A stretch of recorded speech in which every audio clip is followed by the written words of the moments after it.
right, good to see all of you. Welcome to a special edition of EMU Today TV. I hope you're having a wonderful summer. And as you know, we're doing a special session periodically. And hey, start of classes are not too far away. And we look forward to seeing all of you this fall on campus again. And we're going to provide you with an update in terms of what's going on campus today. My name is Mark S. Lee, and I'm your host. And I'm so happy to be pleased to be joined by Miss Jeanette Zalba, and she's the Director of Housing and Residence Life. And she's going to provide us with an update on the Welcome Home 2025 housing plan. Jeanette, thanks for joining me. How are you? Good. You're welcome. Looking forward to this conversation. All right. Well, the campus is going through a transformation. Obviously, started recently this summer. The transformation continues. Talk to us about what's happening in terms of housing on campus this summer and beyond. Sure. So right now, in the next few weeks, we are going to reopen 3 of our residence halls. They just completed renovation. They're just finishing up the final touches. You know, this is kind of how it works. There's always a few little things to do. But 3 buildings, Walton, Putnam, and Downing Hall, have all been renovated. That includes everything from new finishes, new flooring, new lighting, upgraded Wi-Fi, air conditioning, which is really I think the most beloved amenity that we're going to add. But new lounges, everything's got a beautiful fireplace in the main lounges. Students are just going to really enjoy those renovated buildings. Like I said, we're going to open those in just the next few weeks. Also going on, is our current buildings, Westview and Lakeview. That work is progressing. I've seen it. You don't see the finishes yet, but you see the structure being built and really taking shape, and you could see that online too. So yeah, we're gonna have some pictures. People watching pictures as we're having this conversation about the transformation.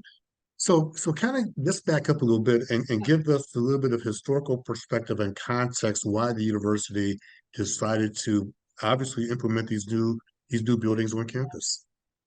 So, I mean, I can only go back so far. I've been the director of housing and residence life for 8 years. And when I arrived on the scene, I think a lot of the residence halls looked the same as they had for 20 or 30 years. We would bring parents back and they would say, oh, these rooms look kind of the same. And so we knew we were ready for that upgrade along with the rest of campuses, which is creating a lot of beautiful space across campus. We needed to do something a little bit different to attract students, to make sure students are living comfortably, to make sure they have great places to live and study and meet people and do all the great things that they're going to do while they're here at school. So that conversation started several years ago where we just said, we've got to do something. And not that they weren't well maintained, they were beautifully maintained, they were older buildings that just hadn't gotten really a renovation in a long time. One question I've received is I was a student there a long time ago, and I stayed up on the hill. Actually, it's now called Hill Tower. We called it Hill Hall back when I was a student in those days. What's the state of the 3 towers up on the hill? That's one question I get. And I said, well, I'm not as part of the administration, so provide us with an update with what's going on up there. So one of the things that has happened as part of this project is we worked with consultants who kind of looked at the entire package of all of our residence halls and apartments and said, what is the market? What is the future that housing really needs? Do we need to grow? And a lot of it, they said, we need to grow in the apartment style. So really keeping students here, giving them that upgrades, that privacy in their junior or senior year. So as part of that whole package that we've designed, the towers, your beloved Hill, is scheduled to no longer. 723 Hill Hall is where I stay, but go ahead. Come see it. So that building is scheduled to be one of the buildings no longer in use for housing and eventually to be taken down. Okay, well that's fair. I told you, obviously we're continuing to grow in terms of evolving, I should say. Yes. And this is certainly a positive step for the university. Talk about some of the unique benefits these apartments will be offering. I know you referenced AC and things like that, but it's like Wi-Fi, technology enabled. What are some of the things that students can look forward to as they begin to move into these new spaces, as well as the current spaces as well? Yeah. So the first thing in these 2 new buildings, Westview and Lakeview, that they're going to notice is that they have the privacy, so that everyone gets their own bedroom. So there's 4-bedroom apartments, 2-bedroom studios, and 1-bedroom. And when you get one of those spaces, your bedroom is your own.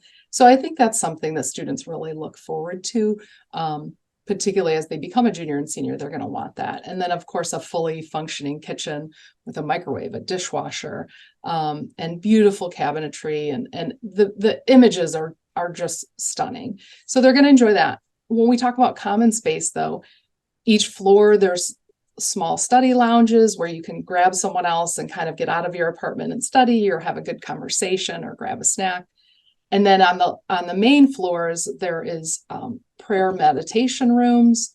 There's a gaming area. There's a big lounge. There's a multi-purpose room for things like a speaker or yoga or any event that we want to plan. We have the space to do so. So I think when you build great spaces, it really impacts the experience a student could have. So it's not just about the space, but it's having space to do things like a community dinner. So in each of those big lounges, there's a kitchen area. So a student can come down and do a group meal together. Students can come down and do a student org meeting and have snacks or prepare a meal or do all those things that I really loved about living on campus when I was a student. So they'll really enjoy those spaces. And then some nice outside spaces right outside the buildings where people can enjoy the outdoors. Of course, Lakeview presenting the lake, but we've got a lovely promenade on Westview, so you could hang out and have events there as well. Yeah, and I think coming out of the pandemic, what's important about this, Jeanette, is people are re-engaging and they like the small group studies, and we're seeing that obviously the human interaction again. One of the things I enjoy doing is whenever I come back to campus, and I'll be there this fall teaching again, I love the human interaction. Yeah. And I think the students, I love what you're saying about the outdoor space where students can come together and interact with each other. That's part of the educational experience as well, in terms of it's not just being in the classroom, but the opportunity to engage other students on campus. I'm sure is very important to them.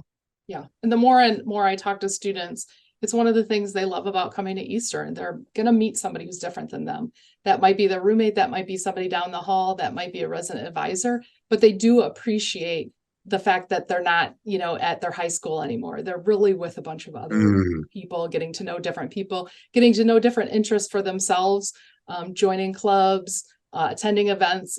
It's one of the great things about going to college, but particularly Eastern, when we do have such a diverse population. So I just want to clarify, point of clarification here. So the new apartments will open when again? Will they Those open? won't open until fall 2024. So we have another. So another year. And so will those be open to all students or to primarily juniors and seniors? Primarily juniors and seniors. That's sort of how we designed it. And the thought is that a first year or a second year lives in a more traditional setting in a residence hall. That's something they can move up to, so to speak. We'll continue to watch sort of the trends, if suddenly things shifted, but we really love that model. And we think it's going to fit really well. For those of you tuning in, let me just say this, as a longtime alum of the university, get a chance, go visit the campus, because you're going to be amazed by the transformation that's taking place. And I know that a bunch of us are getting together homecoming weekend in early October. Like, we have people coming in from around the country. And I tell all of them, you're going to be surprised at what's happening on campus and the transformation that takes place. So as an old-time EMUer, I'm glad to see the transformation take place, because to me, from my perspective, it continues to keep us out in the forefront. It continues to help us to evolve. And as you referenced, there are changing needs of the student population. So talk about the level of support that you received from the board, Board of Regents, from President Smith, everybody on down throughout the organization of the university infrastructure. Are they excited about this, what's taking place, this transformation? Or I'm sure they are, but give us their perspective as well. So in June, certainly, the board came through and did a tour, and I definitely know they were excited. They were watching all the new things. Anytime you see something new or renovated, it's very exciting. But it's not just exciting because it's new. It's exciting because you're thinking about what our students can do with that. So I think all along we've had the support of all those team members you've talked about, but we also got input not only from students, but various groups around campus. So early on, which is kind of a while back. It's hard to even think about, but we did a lot of meetings that asked, what would you want to see? What do you like? And sort of showed off the space and what it could be to try and get more input across the board. So certainly all the people that you mentioned, I think, are in support, in part because this is where students live, and we'd love to really see ourselves as that residential campus. You can turn to great academic buildings, and I think everybody knows we're doing a great job there. And then you want to turn over to see a residence hall, and you want that to be quality for the students as well. So I think everyone has made mention that that's really where they're at. They're excited about those changes and the updates. And so many people at Eastern, whether they work here, they're faculty, they're alumni just like you, Mark. So everybody keeps saying, oh, remember this, remember that. Yes. And I'm saying, oh, come on and see it. It's very similar, but they're excited to show something that they can still see a little hint of where they lived. You know, they're going to still see a little hint of that, certainly, in the design, but then they can really appreciate the nuances, the new things. You are absolutely spot on, because I would tell you, whenever we do the homecoming weekend, we always walk the campus. And that's exactly what the conversation is. Remember when we did this? Remember when we did that? I think the beauty this year is going to be, wow, yeah, we can still remember certain things, but let's look to the future. And I think it's going to be a source of pride when people walk the campus and see the new buildings going up as well. And I think also it's a residual benefit, a couple minutes remaining, a benefit for the city of Ypsilanti. We get more people staying on campus. It's a chance for Ypsilanti to show off itself and talk about the relationship between the university and the Ypsilanti community at large as it relates to this project. Right. Well, and I think certainly we have so many great businesses that are within walking distance that students who live here certainly go to check out and see. But I'll add one more layer. I think with these new and renovated buildings, we're really going to improve our summer conference business. Like, people will say, oh, I want to come to Eastern now because there's some offerings. You know, I want to do that summer conference. I want to stay on campus. We'd love to create an intern program over the summer where interns from all over maybe can stay with us, but they're really interning with someone in Detroit, in Ann Arbor, in Ypsilanti. So we see certainly a summer benefit to having air conditioning, because you wouldn't have wanted to maybe stay here all summer. Maybe not. Yeah, so that'll be a great offering as well. So all of these students certainly will engage in local businesses, but I think our summer conference business will also really benefit. Well, Jeanette, I want to thank you very much for coming in and sharing with us this exciting news. As again, we're just providing the university population at large an update in terms of what's going on. Great work. We're excited. I'm looking forward to seeing it. Thank you very much for your time. I really do appreciate it. All right, the university recently completed its Give Rise comprehensive fundraising campaign and exceeded its $100 million fundraising goal. Sit back, relax, and enjoy this video.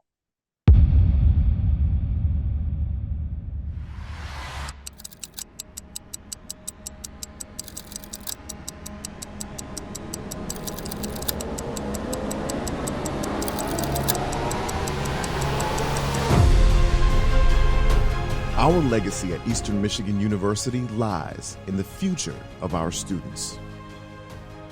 Students from every corner of the globe and every walk of life. Students who are dreamers, doers, and believers. Students who will give way to new ideas, to solutions, to progress, and pave the way for greatness. Now, they rise to every occasion. They open doors that were once beyond their reach. They excel in hands-on learning, state-of-the-art laboratories, and cross-discipline programming.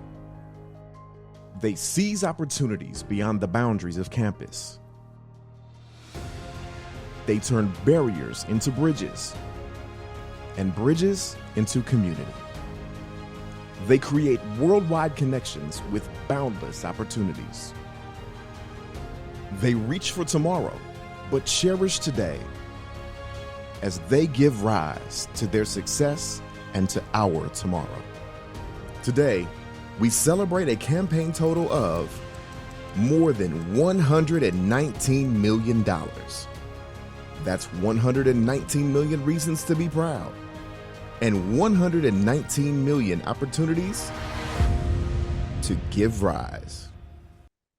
All right, welcome back. We hope you enjoyed that video, and we're going to continue the conversation to help incarcerated people obtain a solid footing and reintroduced to their communities. Eastern Michigan University has appointed a new director to oversee the college and prison program. Here to talk about is Ms. Megan Legner. She's the director of college and prison program here at Eastern Michigan University. Megan, thanks for joining me. Oh, thanks for having me. I'm glad to be here. We're glad to have you. Now, you were just telling me that you've only been at the university for a few months. Is that right? That's correct. Yeah, this is seeing as it's a brand new program, we're really just starting to launch. So I'm thrilled to be here. This is a unique program, so I want to turn it over to you and talk about when I first this information came across my desk. I was like, "Wow, this is new. This is awesome." Talk to us about this program that you are now the director of.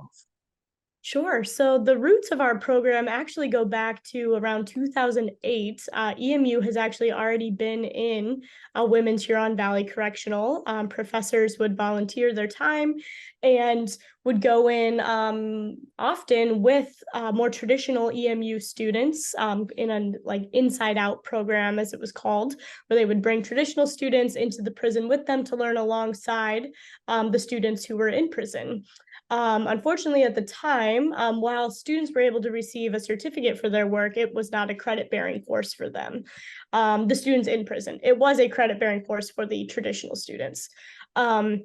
But now, with the re-emergence of Pell Grants being introduced by the government, we are thrilled to be able to finance more appropriately a program that we can sustain in the prison.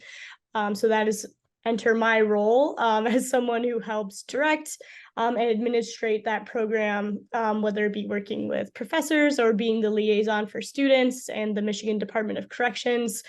That is the role that I play here. So looking ahead, we are launching this fall. We just admitted our first group of students. We have about 22 women who are going to be taking we have 4 different courses that we're offering this fall. We are thrilled to be able to do that. And all of them are going to be pursuing bachelor's of general studies degrees with various concentrations in what they are excited to learn about and what they want to engage in, whether that be post-release or if they are serving a life term or a longer term, how they want to better impact their fellow inmates, which is a really incredible opportunity. So we're thrilled to be here.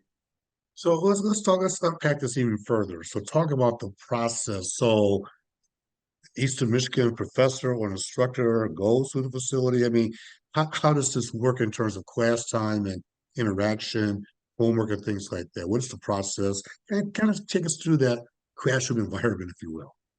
Sure, that is a great question. One that many people have, because obviously it is a really unique classroom environment and a little divergent from our traditional student experience. So these students applied to EMU the same way any other student does, except on a paper form, not online, and have been admitted to Eastern Michigan University. And through that, the class schedule, the syllabus or the syllabi for these courses are exactly the same as what a student would experience on the outside, which is incredible. So we are not watering down these courses in any way for these students. They are taking legitimate EMU classes. However, it does have to look a little different, right? So students that have access to technology and the internet on the outside, that is a huge limiting factor for us. So what we've asked professors to do is adjust their curricula to better reflect the needs of our students inside. So everything is done either by hand or on paper. But yes, professors do enter, they get security clearance and are able to enter the prison and teach in person always, right to these students. So most of our classes occur either at night, so after a professor's more traditional course load on campus, or actually on the weekends. And these courses, these professors are no longer volunteered, they're paid for their time, and it is a part of their general course load, which is incredible. And we are really thankful to the department heads who are working with, who have helped us kind of infiltrate this space. Yeah, and as you think about from a professorial perspective, an instructor perspective, When you sold the idea or you try to get professors to teach, I'm curious as to what the initial reaction was, and then how did you navigate that reaction, whether positive, negative, neutral? What was the process to get professors to feel comfortable going into this space? It was an overwhelmingly positive amount of feedback. So these professors are genuinely thrilled to be entering this space. And obviously they weren't mandated by their department head or their chair. They were, it was more a conversation of this is what we're thinking, who might be a good fit for our program and for these students and who's willing to enter this space.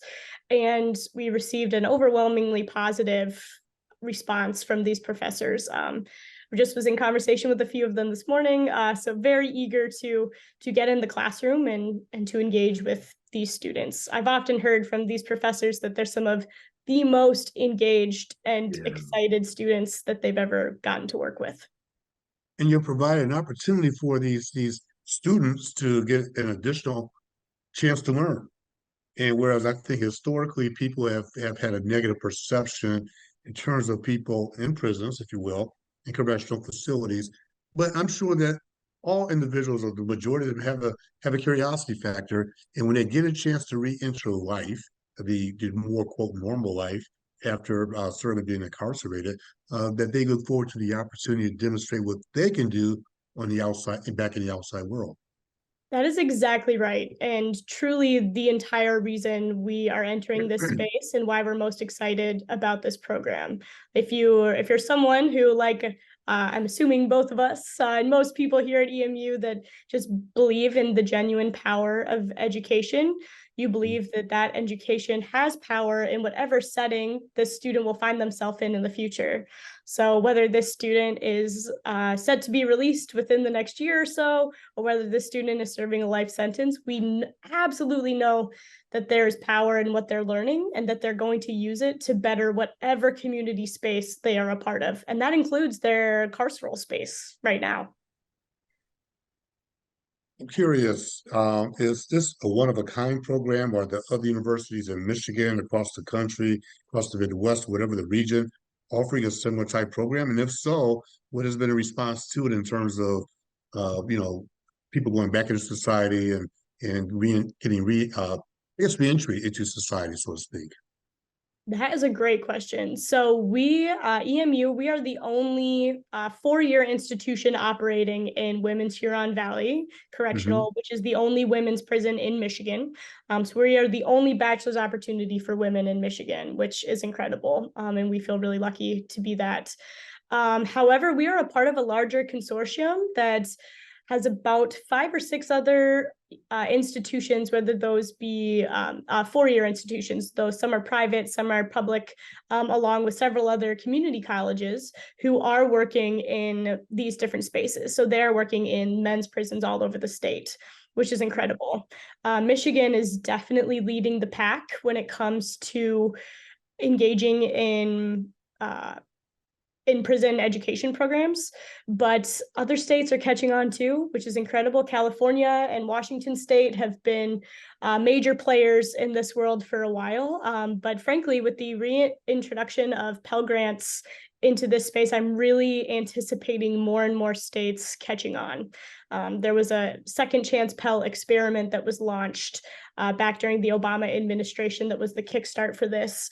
And to answer the second part of your question, it was proven to be an incredible catalyst for folks for reducing recidivism rates, et cetera, and just for success of folks in general, maybe not just going back to prison, but as we followed these folks through their life and their time, they were genuinely and more economically successful, which that's the whole point, right? Yeah, I think this is awesome. And just to hear that Eastern's leadership position here, I mean, it's humbling to hear this, because again, I think we all have perceptions and this and that. People deserve opportunities. They deserve second chances. And the other thing I like about this program is you have something called student navigators. Student navigators. Talk to us about student navigators. Exactly what is the idea? What is the concept behind a student navigator? Yeah, we love this element of our program. So as of right now, these navigators are actually AmeriCorps Vistas. So that is another unique part of our program that other programs are taking notice of, where we employ AmeriCorps workers to come in and assist us in genuine one-on-one connection with students. So whether that be academic advising, financial advising, just life care. Obviously, they're not mental health professionals, so that would be unethical. But when it comes to hearing someone's life story and having them feel known by EMU, or having them feel known as just a community member, is incredibly important in gaining trust and helping them to persist through our program. So these navigators, as we're calling them, truly do exactly that. They help our students navigate the EMU process and the college process, because frankly, these classes are hard. It's tough to be a college student on the outside, let alone on the inside, where you have significantly fewer resources. So our navigators are there to help them learn and use what resources they do have to the best of their ability. And it's an ever evolving process. So I have a feeling, if you were to ask me this question in 5 years, I think a navigator's role might look different and a little bit more robust. But as of right now, we're learning as we go, and really thankful for some incredible people who have helped us to be our guinea pigs, for lack of a better word, for our navigators in this season. We have a couple minutes remaining, and you talk about resources, and it would be remiss to say, you got state funding. It's my understanding, $250,000 state funding to support this effort as well. Talk briefly about that. We did, yes. So this was an incredible grant from the state that was spearheaded by two absolutely amazing state officials, and we are really thankful for them. And we are using that to launch this program. So frankly, without it, we wouldn't be dead in the water. But this has been a really instrumental grant for us. So right now we're using that to fund mostly supplies. It takes a lot to start one of these programs when you're starting with nothing, whether that be textbooks or even just normal supplies. We are using a lot of it for that. Some of it is for staffing, some of it is for creating these resources for students. We're basically having to rebuild everything from the ground up. So if you think of everything that a student does online, we have to rebuild in a paper form or in a written format. And so it takes a lot of time and a lot of energy and a lot of resources to be able to do that. So frankly, we are this is a huge lifeline for us, and we are really thankful for it. Let me just say, this is an all-inspiring conversation, inspirational conversation. I'm so proud of the university getting engaged in this program, and proud of you for coming in as a director of this organization. In 10 seconds or less, anything you want to tell our viewers about this program that you want to lead them with in particular? I just want to echo my thankfulness for EMU and the officials here who are so gung-ho to help us launch this program. I think just as citizens of Ypsilanti and of this area, I think it says a lot that we're willing to invest so much money to the least of these in this space and try to curb some of these generational cycles of injustice. So thank you to EMU for allowing us the opportunity to do this. I couldn't say it better. Megan Legner, thank you very much. Thank you all for tuning in for this special edition of EMU Today TV. Hey, we will see you in the fall after the semester starts. Make it a great day, make it a great week, and we will talk to you soon.